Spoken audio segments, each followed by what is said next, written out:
Bismillahirrahmanirrahim. Assalamualaikum warahmatullahi wabarakatuh. Alhamdulillah. Alhamdulillah wassalatu wassalam ala man la nabiyya ba'dah amma ba'du. Awali dengan suratul Fatihah. Semoga dengan wasilah Al-Fatihah Allah memudahkan kita menerima ilmu. Dan berharap semoga ilmu yang insya Allah kita dapatkan ini bermanfaat buat kita dunia dan akhirat. Hadihi niyah Al-Fatihah. A'udzu billahi minasyaitonir rajim. Bismillahirrahmanirrahim. Alhamdulillahirabbil alamin arrahmanir rahim maliki yaumiddin. Iyyaka na'budu wa iyyaka nasta'in. Ihdinas siratal mustaqim. Siratal ladzina an'amta 'alaihim ghairil maghdubi 'alaihim waladdallin. Amin. Yang ingin mengikuti di handphonenya, silakan handphonenya dibuka. Suratnya nomor urut yang ke-9. Surat nomor urut yang ke-9, nama suratnya adalah At-Taubah. Ayatnya 122. Ulangi ya, surat ke-9 ayatnya berapa tadi? 122. Semoga handphone Bapak yang Bapak pergunakan untuk mengikuti majelis ini semoga ada keberkahannya ya. Ikuti saya yuk, meskipun suara kita dan saya barangkali enggak seindah yang lain, yang penting kita cari berkah dari hadir di majelis. Angkat suaranya ya, ikuti saya. A'udzu billahi minasyaitonir rajim. Yuk. Wa ma kanal mu'minuna. Ulangin yuk sama-sama. Wa ma kanal mu'minuna liyanfiru kaffah. Sampai sini dulu, pandangan ke depan, kita tidak lihat handphone, biar enggak salah memahaminya ya. Wa ma kanal mu'minuna. Ada huruf ma yang berarti tidak. Dan tidak seharusnya orang-orang beriman. Sama-sama ya. Tidak seharusnya orang-orang yang apa tadi? Beriman. Liyanfiru kaffah. Mereka semuanya pergi ke medan perang. Dan tidak seharusnya orang beriman semuanya pergi ke medan apa? Perang. Kalau begitu, dari potongan ayat ini, Allah suka enggak kalau kita semuanya pergi perang? Jawabannya, tidak. Maka Allah tidak menyukai kalau kita semuanya pergi ke medan apa? Perang. Sekarang kalimat berikutnya yuk, ikuti saya. Falaula nafara min kulli firqatin minhum. Sama-sama yuk. Ta'ifatul liyatafaqahu fid-din. Dan kenapa tidak sebagian di antara kalian pergi untuk memperdalam ilmu agama? Sama-sama ya. Tidak lihat handphone dulu yuk. Sama-sama ke depan dulu biar fokus ya. Dan kenapa tidak sebagian di antara kalian pergi untuk memperdalam ilmu agama. Jangan semua pergi ke medan perang, tapi semuanya sebagian kita hendaklah ada yang pergi menuntut ilmu agama. Ada kata fiddin, ilmu agama. Berarti kalau ada yang tanya, adakah perintah dari Al-Quran untuk menuntut ilmu agama? Jawabannya ada.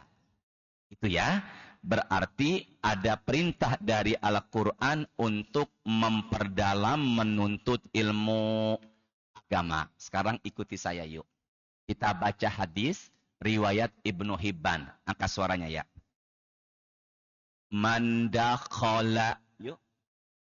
Sama-sama. Masjidana hadza. Lagi sama-sama.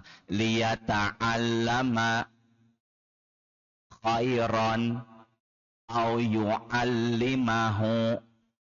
Barang siapa masuk ke masjid kami ini, barang siapa yang masuk ke apa tadi? Bukan majlis, masjid. Ini di zaman Nabi beliau mengatakan barang siapa yang masuk ke masjid kami ini. Masjid di sini maksudnya adalah masjid di zaman Nabi, yaitu namanya Masjid Nabawi. Ulangi saya ya, nanti ya. Barang siapa yang masuk ke masjid, siapa tadi? Kami ini, untuk belajar kebaikan atau mengajarkan kebaikan, maka Bapak siang ini masuk ke dalam masjid apa majelis ini? Masjid. Maka Bapak sekarang hadir ke dalam masjid untuk memperdalam ilmu. Nabi mengatakan, kanakal mujahid. Kanakal mujahid fi sabilillah. Berarti kalau begitu, Bapak dan kita semua insya Allah seperti sedang berjihad. Sama-sama. Berarti kita semuanya sekarang sedang berapa tadi? Jihad fi sabilillah. Coba ke tangan saya ya. Ke tangan saya dulu. Ini perang, ini majlis. Sama-sama. Janganlah seharusnya kita semua pergi ke medan perang, maka hendaklah sebagian kita ada yang hadir ke majlis. Maka orang yang ke medan perang amalannya disebut berjihad, maka orang yang hadir ke majlis pun amalannya disebut berjihad. Maka kalau begitu Bapak disebut adalah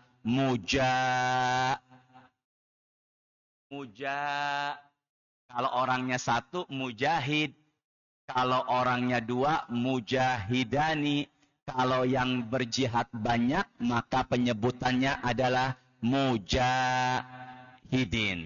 Maka orang yang meninggal dunianya karena perang, meninggal dunianya matinya mati apa? Pakai shin. Orang yang matinya karena perang maka meninggal dunianya matinya mati syahid. Maka begitu pula orang yang sedang berjihad fi sabilillah meninggal dunianya matinya mati syahid. Maka apabila di antara kita sekarang ada yang meninggal, maka sekarang meninggalnya insya Allah di sisi Allah meninggal dunianya matinya mati syahid. Kok enggak ada yang amin? Sekarang matinya.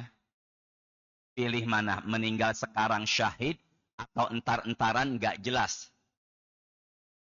Pilihnya entar-entaran, matinya mati apa? Syahid. Ada enggak ustadz yang meninggal di majelis taklim? Ada. Ada sosok seseorang tinggalnya di Cililitan. Selesai sholat maghrib, dia enggak pulang. Sampai sholat isya. Maka kalau kita ada waktu, janganlah setelah maghrib pulang, berdiam di dalam masjid. Namanya ribaut. Namanya ribautun. Apa tadi? Nah dia ini tinggal di Cililitan. Lalu kemudian setelah sholat maghrib enggak pulang, dan duduknya bersandar di tembok sambil sila. Ketika azan isya dikumandangkan, kok masih tetap duduk? Ini cerita dari anaknya. Setelah diperiksa dengan jamaah yang lain, ternyata meninggal dunia. Berarti insya Allah beliau ini meninggal dunianya, matinya mati apa? Tapi cerita dari anaknya, duduknya sedang bersender di tembok. Makanya yang pengajian sekarang duduknya sambil... Berarti orang-orang yang mati syahid itu ada dua. Fokus ke depan dulu yuk, tidak lihat handphone dulu. Orang yang mati syahid itu ada berapa tadi? Dua, mati syahid karena perang dan mati syahid fi sabilillah. Bedanya adalah kepengurusan jenazahnya. Kalau orang yang matinya mati syahid karena perang, jenazahnya tidak dimandikan, juga tidak dikafani, dikuburkan dengan pakaian perang. Tapi kalau ada yang meninggal sekarang nih, tolong jawab. Jenazahnya dimandikan apa enggak? Dimandikan. Dikafani apa enggak? Dikafani. Dari situlah orang yang mati syahid itu ternyata ada dua. Syahid karena perang dan syahid fi sabilillah. Yuk, tolong dihafalkan ya. Hadisnya riwayat Imam At-Tirmidzi. Yuk, sama-sama ya. Ma yajidu asyahidu. Yuk. Min alamil qatli. Orang yang matinya syahid tidak merasakan sakitnya sekarat. Sakit yang diderita oleh orang yang sedang sekarat lebih keras, dipukul lebih dari 1000 kali sama pedang. Tapi dia yang matinya karena syahid, dia tidak merasakan kerasnya sakaratul maut, yang dia rasakan hanya seperti digigit semut. Jadi ada manusia yang tidak merasakan sakaratul maut bagaimana kerasnya, yang dirasakan hanyalah seperti apa tadi? Dialah yang matinya mati apa? Syahid. Masya Allah. Semoga kita semuanya matinya mati syahid ya. Tolong jawab Bapak. Semoga Bapak semua masuk surga. Amin. Ketika Bapak masuk surga dan Ibu, mau nggak masuk ke dalam neraka? Tidak. Ternyata dalam bab syafaat, orang beriman yang sudah masuk surga, Allah izinkan masuk ke dalam neraka. Untuk apa Ustadz? Mengangkat yang dia kenal, pindahkan ke dalam surga pindahkan dari neraka menuju surga. Berapa orang? 2. Tapi karena matinya mati syahid, Nabi mengatakan yushaffa sab'ina min aqaribihi, maka dia diizinkan mengangkat yang dia kenal, pindahkan dari neraka menuju surga sebanyak 70 kerabatnya. Berapa tadi? Normalnya 2, 3. Tolong jawab Pak. Nanti ketika di surga, amin kan ya? Pilih mana? Istri atau bidadari?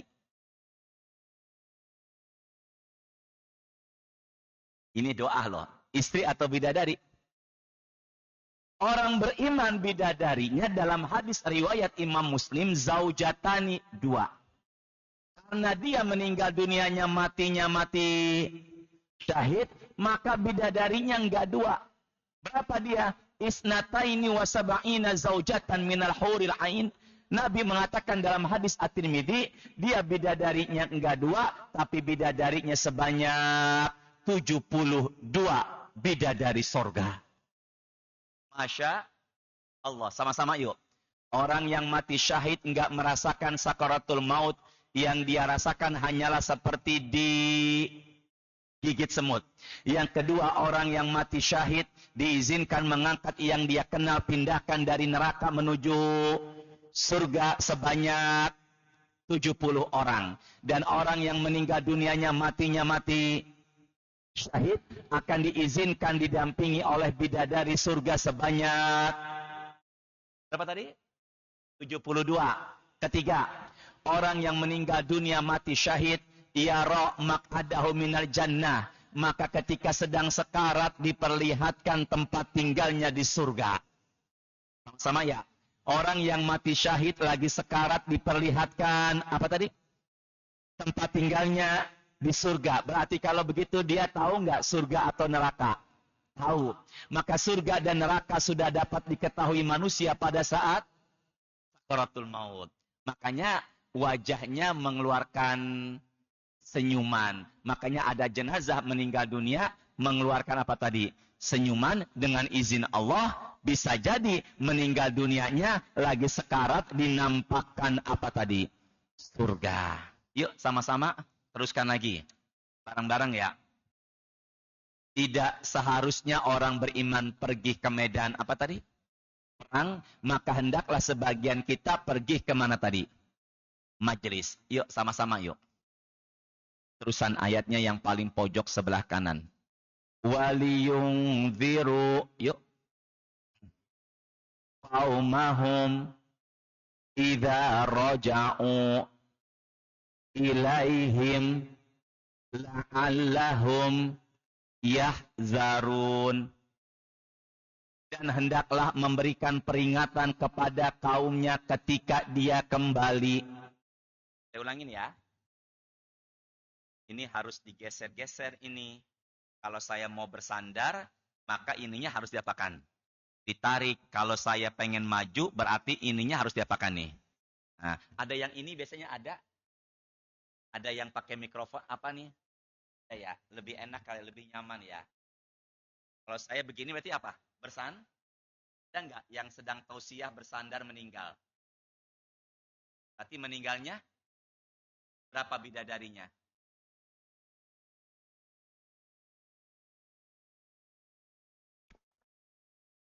Sampai mana tadi itu? Sampai mana tadi? Memberikan peringatan. Maka setelah hadir ke mana?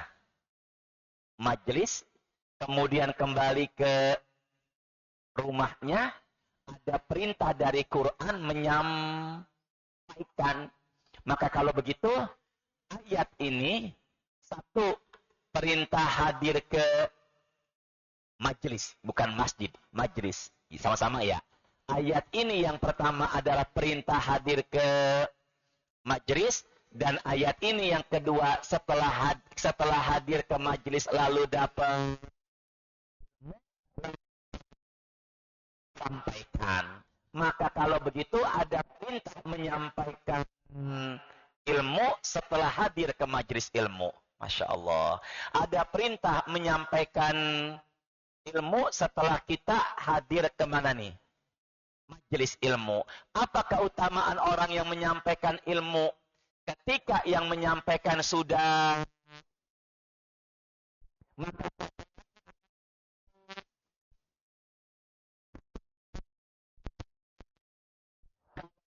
kerjakan pahalanya terus mengalir. Yang pertama sodakoh jariah. Yang kedua ilmu yang bermanfaat. Dan yang ketiga anak yang soleh. Maka orang yang menyampaikan ilmu lalu ilmunya diamalkan, yang menyampaikan sudah meninggal dan berada di kuburan, maka pahalanya akan terus mengalir.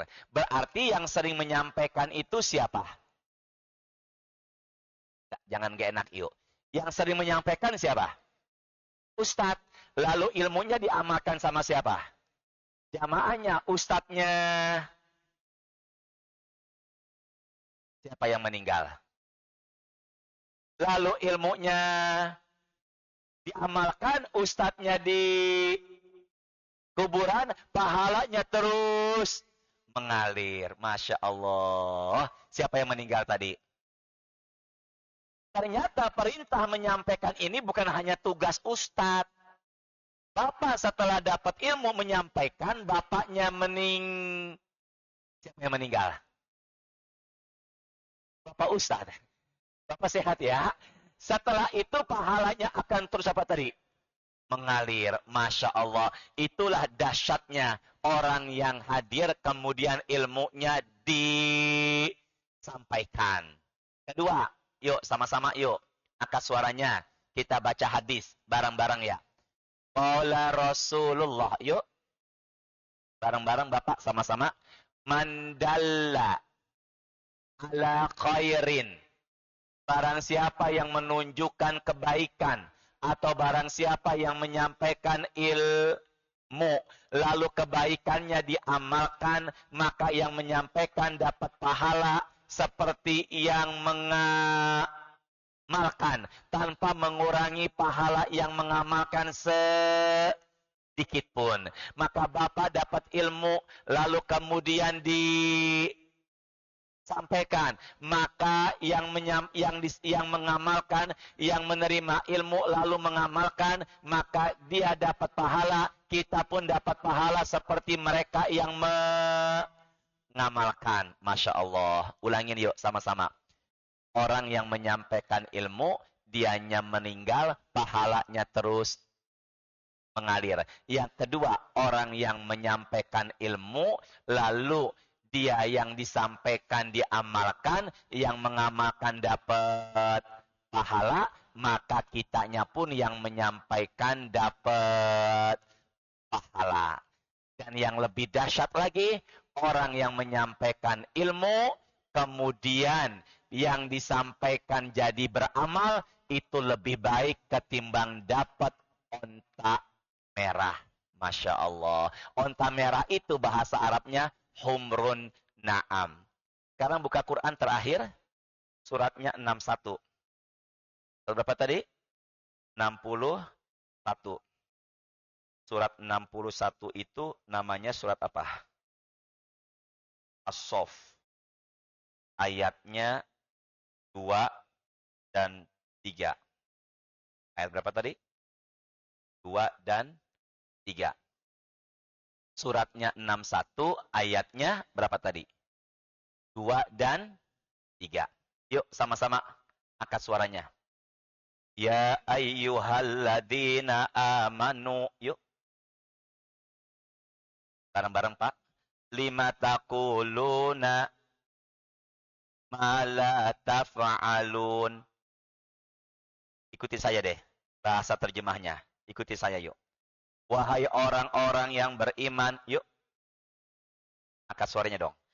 Kenapa kalian mengatakan apa yang kalian tidak kerjakan? Berarti kalau begitu, apabila kita menyampaikan, kitanya juga harus mengerjakan. Sebelum menyampaikan, kitanya harus mengamalkan. Ternyata di ayat yang ketiga, kaburo maqtan, Allah sangat murka, atau dalam kurung dosa besar, indallahi, di sisi Allah, antakulu, mengatakan, mala taf'alun, tapi dirinya tidak mengamalkan. Sama-sama ya, ke depan dulu ya. Kenapa kalian mengatakan apa yang kalian tidak kerjakan? Allah mengatakan dosa besar orang yang menyampaikan tapi tidak mengamalkan. Sama-sama. Dosa besar orang yang menyampaikan tapi dia tidak mengamalkan. Berarti kalau begitu, sebelum kita menyampaikan ilmu, baiknya kita harus mengamalkan. Maka ustadz sebelum menyampaikan, ustadznya lebih dulu harus mengamalkan. Ustadznya menyuruh jamaahnya besok hari Kamis untuk berpuasa, maka ustadznya pun harus apa dulu? Puasa. Ada enggak hadis yang berkenaan menyampaikan enggak mengamalkan? Ada. Nih hadisnya, saya tunjukin. Kelihatan enggak? Ada Bapak ini kelihatan? Di tembok nggak kelihatan? Nih, kelihatan ini? Nggak kelihatan? Tapi tulisannya ada nggak? Ada. Hadisnya riwayat Imam Ahmad, nomor hadis 13421. Tolong terakhir, kita fokus dulu. Ra'aitu lailata usriya bi rajulan. Ketika malam diisrokan aku melihat ada manusia. Tukradu shifahuhum, shifa. Apa nih? Gunti bibir. Tukradu apa? gunting. Bimaqaridin, dari gunting, minarin, terbuat dari api neraka. Tolong dihafalkan ya. Ketika malam Isra dan Mi'raj, Nabi Muhammad diperlihatkan ada manusia yang bibirnya digunting dan guntingnya terbuat dari api neraka. Yuk dihafalin ya. Di malam Isra Mi'raj, Nabi Muhammad melihat ada manusia yang bibirnya digunting dan guntingnya terbuat dari api neraka. Fakultu man haula ya Jibril. Aku tanya, siapa mereka wahai malaikat Jibril yang bibirnya digunting dan guntingnya terbuat dari api neraka? Ikuti saya. Ucapan Jibril bareng-bareng. Al-khutaba'u, orang yang menyampaikan tausiah di hari Jumat, di saat hari Jumat, setelah dikumandangkan azan Jumat, namanya khotib. Khotib itu artinya penceramah. Kenapa di sini khutbah? Berarti khotibnya banyak. Siapa mereka yang bibirnya digunting dan guntingnya terbuat dari api neraka? Kata malaikat Jibril, khutbah, para penceramah. Siapa dia? Makanya tadi nggak mau disampaikan nih. Cuman kebetulan memang bahas ini. Jadi kalau begitu, jawab deh. Ada nggak ustadz yang bibirnya digunting? Jangan bilang banyak dong. Kan nanyanya ada apa enggak? Bareng-bareng ya. Ada apa enggak? Berarti saya tanya nih. Ini kejadiannya di dunia apa di neraka? Berarti ada ustadz yang... Siapa dia ustadz? Siapa dia penceramahnya? Ya'murunan nasa bil birri, selalu menyampaikan kebaikan, wa yansawna anfusahum, tapi melupakan.